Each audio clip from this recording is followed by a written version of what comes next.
सुप्रभात बच्चों, इस विद्या में आपका स्वागत है। हम प्रेमचंद जी के द्वारा रचित बोध विषय पढ़ रहे हैं। आज हम भाग 4 में ये पढ़ेंगे कि कैसे वे लोग जो 3 चरित्र इस विषय में हैं, पंडित चंद्रधर जी, मुंशी बैजनाथ जी और ठाकुर अतिबल सिंह जी, अयोध्या जाने के लिए जब उन्होंने सपरिवार निकले थे, जब रेलगाड़ी से उन्होंने सफ़र शुरू किया तो उनके साथ क्या क्या घटना घटी, आज इस भाग 4 में हम लोग पढ़ेंगे। तो आप भी मेरे साथ किताब निकालकर पढ़ने की अभ्यास कीजिए। बिल्हौर से 1 बजे रात गाड़ी छूटती थी। ये लोग खा पी कर स्टेशन पर आ बैठे। जिस समय गाड़ी आई, चारों ओर भगदड़ सी पड़ गई। हजारों यात्री जा रहे थे।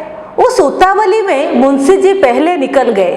पंडित जी और ठाकुर साहब साथ थे, एक कमरे में बैठे। इस आफत में कौन किसका रास्ता देखता। जैसे कि हम लोग भाग 3 में पढ़ चुके हैं कि जो बिल्हौर था, जो स्टेशन उनके पास में जो बिल्हौर स्टेशन था, वहाँ से उन लोगों ने अयोध्या जाने के लिए गाड़ी पकड़ी थी।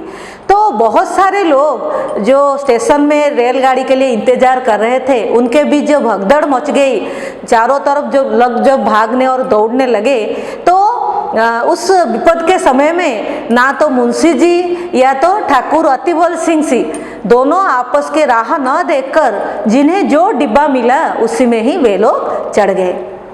गाड़ी में जगह की बड़ी कमी थी, परंतु जिस कमरे में ठाकुर साहब थे उसमें केवल 4 मनुष्य थे। वह सब लेटे हुए थे। ठाकुर साहब चाहते थे कि वह उठ जाए तो जगह निकल आए। उन्होंने एक मनुष्य से डांट कर कहा, उठो बैठो जी, देखते नहीं हम लोग खड़े हैं। मुसाफिर लेटे लेटे बोला, क्यों उठ बैठे जी, कुछ तुम्हारे बैठने का ठेका लिया है। ठाकुर साहब बोले, क्या हमने किराया नहीं दिया है। तो वो मुसाफिर बोला, जिसे किराया दिया हो उससे जाकर जगह मांगो। ठाकुर साहब फिर बोले, जरा होश की बातें करो, इस डिब्बे में 10 यात्रियों के बैठने की आज्ञा है। तो मुसाफिर बोला, यह थाना नहीं है, जरा जबान संभाल कर बातें कीजिए। तो जैसे कि आप लोग देख रहे हैं, उस गाड़ी में जगह की बड़ी कमी थी, अर्थात बहुत ही भीड़ थी। बहुत सारे लोग एक साथ सफ़र कर रहे थे। जब ठाकुर अतिबल सिंह जी, जो कि कांस्टेबल थे, पुलिस विभाग में थे, वे जब जिस डिब्बे में चढ़े, उस डिब्बे में कितने मनुष्य थे? सिर्फ 4 मनुष्य थे। 4 आदमी जा रहे थे। वो सब लेटे हुए थे अपने जगह पर, वो सारे लेटे हुए थे। तो ठाकुर साहब ने थोड़ी सी जगह के लिए उन लोगों को उठाना चाहा, तो वे सब उन्होंने उनसे ये कहा कि अगर वे सब उठ जाए तो उन्हें बैठने के लिए थोड़ी सी जगह मिल जाएगी। इसीलिए उन्होंने एक मनुष्य से, एक मुसाफिर से, आप लोग जैसे कि जानते हैं मुसाफिर मतलब जो सफ़र करते हैं, हम उन्हें क्या कहते हैं? मुसाफिर। तो जो 4 मनुष्य, जो 4 मुसाफिर उस डिब्बे में थे, उनमें से एक मुसाफिर को, एक मनुष्य को ठाकुर साहब ने डांट कर कहा, थोड़े गुस्से में कहा कि उठ बैठो जी, अर्थात आप उठ जाइए और जरा ये देखिए कि हम लोग सारे खड़े हैं और हमारे बैठने के लिए जो जगह की ज़रूरत है, अगर आप उठ जाएंगे तो हमें बैठने के लिए जगह मिल जाएगी। वह मुसाफिर उनके बातों को ध्यान में न देकर लेटे लेटे जैसी जगह पर वो लेटा हुआ था, वहीं से उसने बोला, हम क्यों उठ जाए, क्यों उठ बैठे जी, अर्थात हम लोग क्यों उठ जाए, कुछ तुम्हारे बैठने का ठेका लिया है। ठेका लेना मतलब जिम्मा लेना। तो आप लोग यहाँ बैठेंगे इसलिए थोड़ी हम लोगों ने जिम्मा लिया है। ये बात किसने कहा? जो मनुष्य को, जो मुसाफिर को जगह के लिए ठाकुर साहब ने डांटा था। तो ठाकुर साहब ने उस मुसाफिर से ये उत्तर दिया कि वे लोग क्या किराया नहीं दिए हैं। हम लोग जब ट्रेन से सफ़र करते हैं तो हम लोग क्या देते हैं? भाड़ा देते हैं, जिसको हम किराया कहते हैं। तो ठाकुर साहब ने उससे ये व्यक्त किया कि हम लोगों ने तो किराया दिया है, तो हम लोग भी ये जगह पे बैठेंगे। तो वो मुसाफिर गुस्से से बोला, जिससे किराया दिया हो, जिससे भाड़ा दिया है, उसी से जाकर जगह मांगो। ठाकुर साहब उसे बोले कि जरा होश की बातें करो, अर्थात सोच संभल कर बातें करो। इस डिब्बे में 10 यात्रियों की बैठने की आज्ञा है। तो आप जैसे देखे जब वो लोग चढ़े तो पहले से जो 4 मनुष्य थे वे सब लेटे हुए थे, तो 10 लोगों की जगह को, 10 यात्रियों को जगह को वो 4 मुसाफिर ही लेटकर अपने कब्जे में ले लिया था। तो इसीलिए ठाकुर साहब उन्हें डांट कर कहा था कि आप लोग अगर उठ जाएंगे तो हम सब लोगों को बैठने के लिए भी जगह मिल जाएगी। आप जैसे जानते हैं कि उस डिब्बे में ठाकुर साहब के सपरिवार के साथ, ठाकुर साहब के परिवार के साथ हमारे पंडित चंद्रधर जी भी उनके साथ गए थे। तो वो मुसाफिर उत्तर दिया कि यह थाना नहीं है, जरा जबान संभाल कर बातें कीजिए। इस वाक्य से हमें ये मालूम पड़ता है कि वह मुसाफिर ठाकुर साहब को पहले से ही जानता था, अर्थात वो जानता था कि ठाकुर साहब पुलिस विभाग में हैं, कांस्टेबल हैं, इसीलिए तो दरोगा है, इसीलिए तो वह बोला कि यह थाना नहीं है कि यहाँ पर हम आप लोगों की हुक्म माने। ठाकुर साहब, इसीलिए ठाकुर साहब भी चौंक गए कि यह आदमी कैसे जानता है कि मैं एक दरोगा हूँ।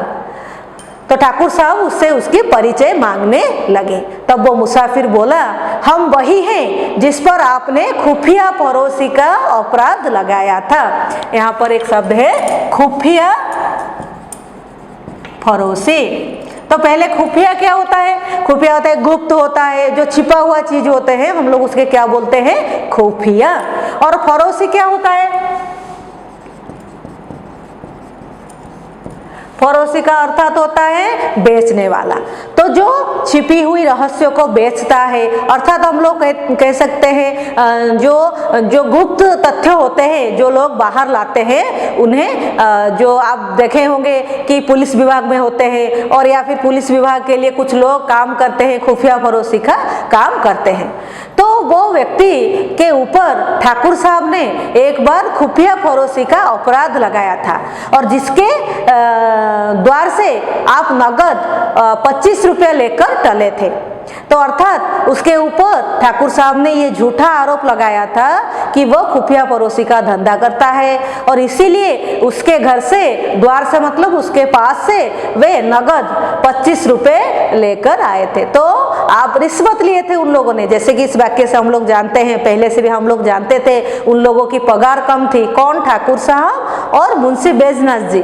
वो लोगों की पगार कम थी लेकिन वे व्यसन की जीवन बिताते थे, वो आराम से रहते थे। तो कैसे रहते थे? ऐसे ही लोगों के ऊपर झूठे आरोप लगाकर उनसे रिश्वत लिया करते थे। तो आपके लिए प्रश्न आएंगे कि वो मुसाफिर से उन्होंने कितना रुपया रिश्वत लिया था? उन्होंने 25 रुपया नगद लिए थे। ठाकुर साहब कहा, आहा अब पहचाना, परंतु मैंने तो तुम्हारे साथ रियायत की थी। तो रियायत का अर्थ क्या हो गया आपका? रियायत हो गया छूट।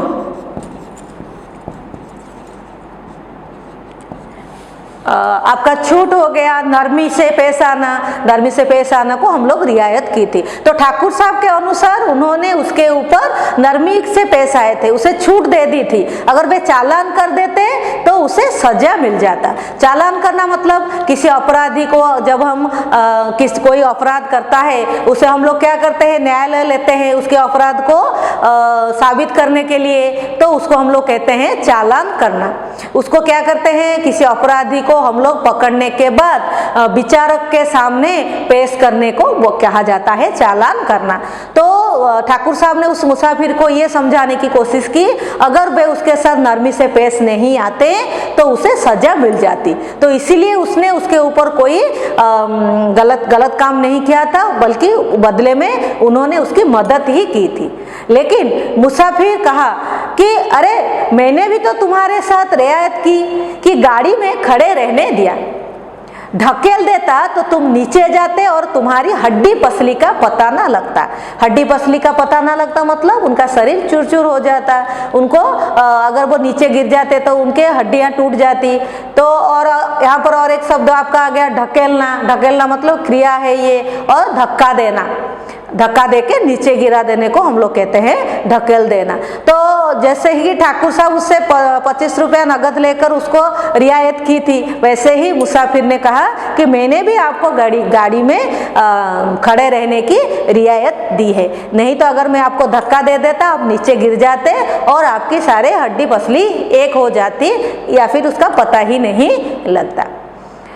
तो इतने में क्या हुआ, वो जो दूसरा लेटा हुआ यात्री जोर से ठट्ठा मारकर हंसने लगा और बोला, ठट्ठा मारना मतलब उपहास करना। जोर जोर से जब हम किसी के ऊपर हंसते हैं तो कैसे क्या करते हैं कि हम उसकी उपहास करते हैं, तो जोर जोर हंसने को कहा जाता है ठट्ठा मार के हंसना, और उसे हम उपहास करना भी कहते हैं। तो जब ये जो पहला मुसाफिर और जो ठाकुर साहब है, जब उनके बीच में ये बातचीत चल रही थी, तो उसी वक्त जो दूसरा मुसाफिर है जो लेटा हुआ था बहुत जोर से हंसने लगा और बोला, अरे क्यों दरोगा साहब, मुझे क्यों नहीं उठाते। आप जानते हैं दरोगा साहब मतलब थानेदार जी, वो थाने में कांस्टेबल थे, इसलिए उन्होंने कहा, अरे थानेदार जी अब मुझे क्यों नहीं उठाते। इसका अर्थ है वो भी ठाकुर साहब को पहले से जानता था और जानबूझकर उनके साथ झगड़ा करने के लिए वो अपने आप कहने लगा कि आप मुझे क्यों नहीं उठा रहे हैं। ठाकुर साहब क्रोध से लाल हो रहे थे, सोचते थे अगर थाने में होता तो इसकी जवान खींच लेता, पर इस समय बुरे फंसे थे। वह बलवान मनुष्य थे, पर यह दोनों मनुष्य भी हट्टे कट्टे दिख पड़ते थे।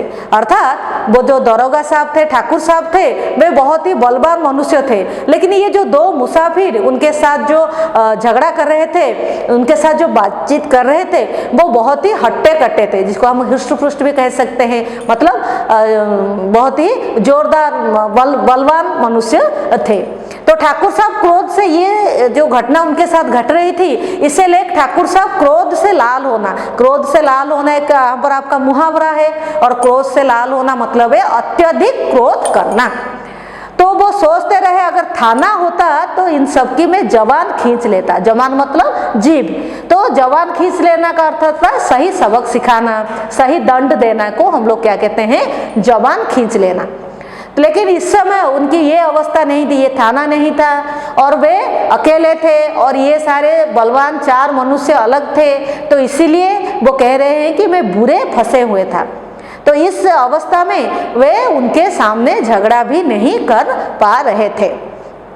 तो ठाकुर साहब जो दूसरा मुसाफिर है उन्हें कहा कि संदूक नीचे रख दो, बस जगह हो जाए। संदूक क्या होता है, आप जब अंग्रेजी में बक्स बोलते हैं ना, काठ की जो आपके जो बक्स होते हैं, लकड़ी का जो बक्सा होता है, हम लोग उसको क्या कहते हैं, संदूक कहते हैं। हम इसको पिटारा भी कहते हैं। तो जो पिटारा था जो वो मुसाफिर का, उन्होंने ठाकुर साहब उनसे ये अनुरोध किया कि अगर वो उसे नीचे रख देंगे तो उनके लिए थोड़ी सी जगह बन जाएगी।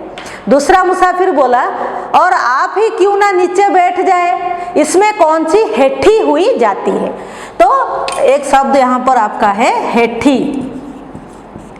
हेठी का अर्थ क्या होता है, आपका जो मान हानि होना, सम्मान का हानि होना, तौहीन समझा जाता है जिसको, उसको हम कहते हैं हेठी होना, सम्मान जाना।